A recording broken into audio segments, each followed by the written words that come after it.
आज आपण बनवणार आहे तिरंगा बर्फी 15 ऑगस्टसाठी। तर मी काय घेतलं याच्यामध्ये चणे, आपले आपण नेहमी चणे खातो ना ते चणे घेतले, ते चांगले सोलून घेतले आणि हा नारळाचं हे आहे तुकडे आहेत त्याचं वाटून मिक्सरला घेणार आहोत, सुक्या नारळाचे आणि साखर, मिल्क पावडर आणि बदाम, काजू, पिस्ता आणि दूध पण घेतलेलं आहे, दूध आणि इलायची पावडर। आता आपण काय करूया, मिक्सरचं भांडं घेऊन ना त्याच्यामध्ये आपण सगळं वाटून घेऊया। सुकं खोबरं पहिलं मी वाटून घेते, मग बाकी सगळं हे बघा मिक्सरला लावून वाटून घेते। हे बघा आपण खोबरं वाटून घेतलं, बारीक एकदम पेस्ट केली याची। आता या भांड्यामध्ये आपण काढून घेऊया, हे बघा। आणि आता याच्यामध्ये चणे, अर्धी वाटी चणे घालते आहे आणि साखर। आता हे पण मी वाटून आणते आणि काजू बदाम, पिस्ता हे तिन्ही पण वाटून घेते। हे बघा आता मी हे चणे, काजू, बदाम, साखर घालून वाटून आणलेलं आहे, वाटलं आहे। आता हे चांगलं मिक्स। आपण काय बनवतो आहे 15 ऑगस्टसाठी तिरंगी बर्फी। आता याच्यामध्ये मी वेलची अर्धा चमच वेलची पूड आणि मिल्क पावडर,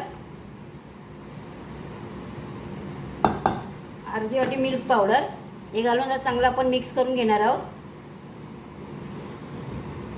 चांगलं मिक्स करून घेऊन याच्यामध्ये आपण दूध घालणार आहे, थोडं थोडं, जास्त नाही आहे, थोडं थोडं, कारण घट्ट गोळा करायचा आपल्याला त्याच्यासाठी। हे बघा थोडं थोडं दूध घालून घेते, म्हणजे गोळा बनवायसाठी, कारण की मिल्क पावडर आणि आहे ना याच्यामध्ये म्हणून। हे बघा आपण हे मळून घेतलेलं आहे। गॅसचा जरा पण आपण उपयोग केलेला नाही आहे। आता याचे 3 गोळे घेते मी, तिरंगी बर्फी करते, ऑरेंज, रेड, ग्रीन। हे बघा ऑरेंज, व्हाईट आणि ग्रीन, तिरंगा आपला 15 ऑगस्टचा। हे बघा ह्याला प्लेटला पण मी घी लावून घेते, घी लावून घेते। आणि आता याच्यावरती आपण पहिला ग्रीन कलर चांगला हे करून घेऊया त्याच्यावरती। असेच मी सगळे कलर एकावर एक करून। हे बघा आता याच्यावरती व्हाईट कलर, दुसरा कलर लावतो आपण।